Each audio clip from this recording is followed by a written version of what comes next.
if you're an artist or a creative who makes work and is thinking that maybe in some time in the future you'll want to sell your work or try to make money off of it, or maybe even support yourself with it, but you're not at that place right yet, this is a really great place to be starting to lay the groundwork right now. So I've got 3 things, and hopefully I'll remember the third one by the time I get there. First is to make your work with integrity, to continue to investigate, be curious, be intrigued, follow your impulse, and let yourself fall in love with what you're making.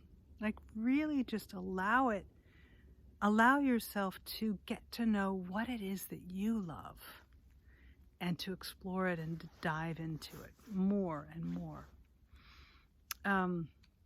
There's a whole lot to say about how to do that, but curiosity and pleasure are my guiding principles.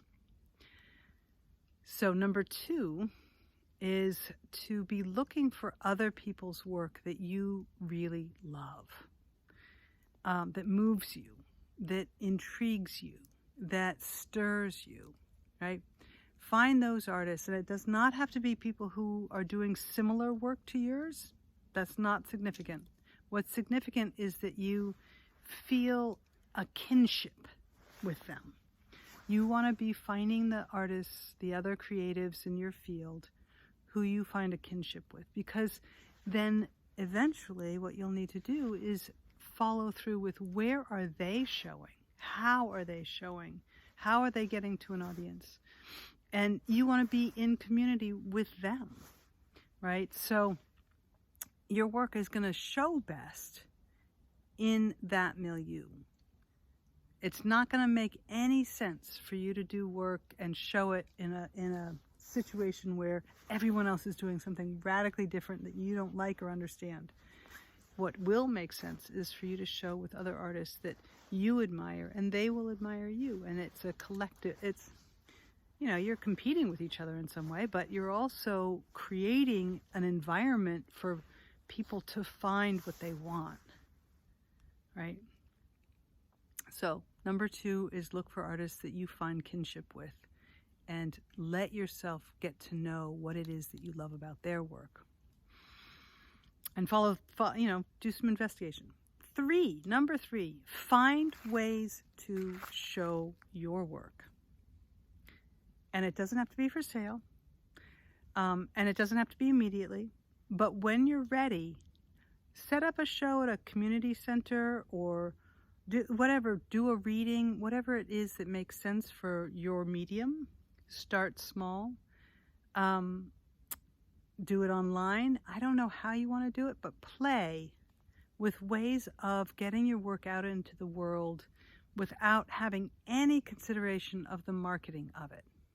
Or you need to advertise that you're there, get people to show up.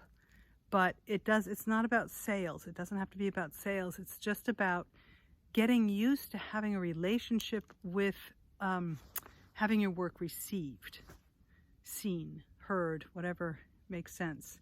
That you need to have a relationship with an audience so that you can understand that what you're doing when you're selling work eventually is you're connecting heart to heart with somebody.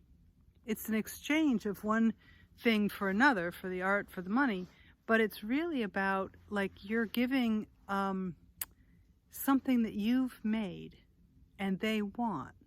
And you need to be able to register that there are people who want your work.